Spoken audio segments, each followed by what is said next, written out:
Mustang GT versus Challenger RT. Two muscle cars flex their pecs for your delectation.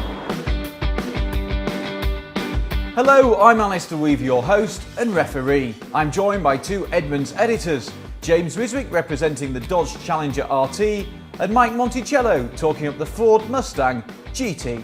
So the first category up is driving experience. Mike, is the Mustang a good ride? I know the Challenger has a larger 5.7 liter engine that's a Hemi, but the Mustang has a really nice V8 too. It's called a Coyote V8. It's actually smaller, yet it makes more power. 435 horsepower versus 375. It's about a second quicker to 60 miles per hour. And James, the new Mustang, finally has independent rear suspension, so not only can it handle mid-quarter bumps, but it still continues to out-handle the more boaty Challenger. Well, I think boaty and floaty might be overstating it just a bit. Yeah, it is a more comfortable cruiser, and frankly, I kind of like that. It's an old school muscle car. It's supposed to be a cruiser. At the same time, though, if you get that super track pack on the Challenger, it's still a really impressive handling car. For me, a modern muscle car shouldn't just be about straight line thrust, and for that reason alone, my money goes to the Mustang. Moving on to interior, should you hang in a Stang, or is the Dodge a Challenger?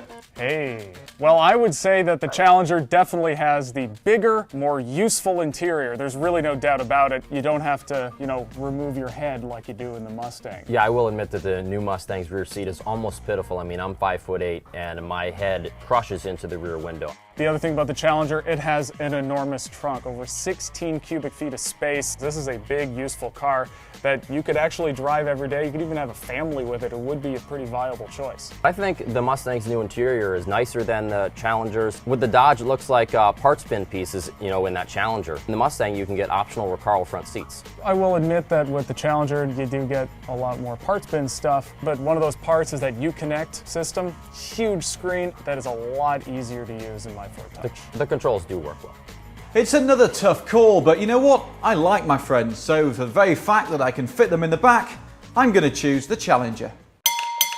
Mike, going all the way back to the 1960s, muscle cars have always been about value. But is that still true of the Stang? Absolutely, I think it is. I mean, the Mustang GT does cost about $500 more than the Challenger RT, but you're getting a nicer, more interesting car for your money, and it also comes with more stuff. At the same time, though, with the Challenger, you do get more car for your money. It is a bigger, useful car. You might not need to have that second car, whereas you might have to do that with the Mustang. Well, that's true. I agree with that, but the Challenger RT also requires premium fuel, and the Mustang GT is fine on regular. Well, it's fine with regular, but you're going to want to put premium in it to get all of its power. Well, that's true. The power figures for the Mustang are based on premium fuel. Guys, if you're worried about fuel consumption, you're really buying the wrong kind of car. This is another tight call, but for me, the Mustang just shades it. 1 point. Now it's time for the final round, the Wildcard, where anything goes and I get to choose the points. So tell me, James, what does the Challenger do that the Mustang does not? Well, the Challenger is old school, also in the way it has all these different possibilities for configuration. So you can have more of the comfortable one, or you can have the all-attack one. The Mustang is available with a V6 and a new turbocharged 4-cylinder. I can get the 392, or I could get a 707 horsepower Hellcat.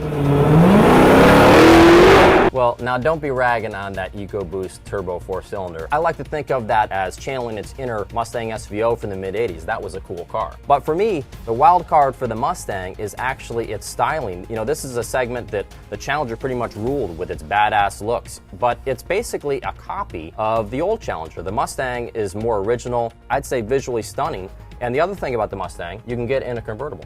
Now I agree that both these cars are great looking, but for me the Challenger just rocks it, especially if you go for the shaker hood. And that is worth a mighty 2 points. Thus the Challenger RT wins our head-to-head comparison. The Challenger is a controversial winner, but tell us, what do you think? Would you have the Dodge, the Ford, or maybe something else? Click here for full reviews of the Challenger and be sure to subscribe to the Edmunds channel for all the latest videos.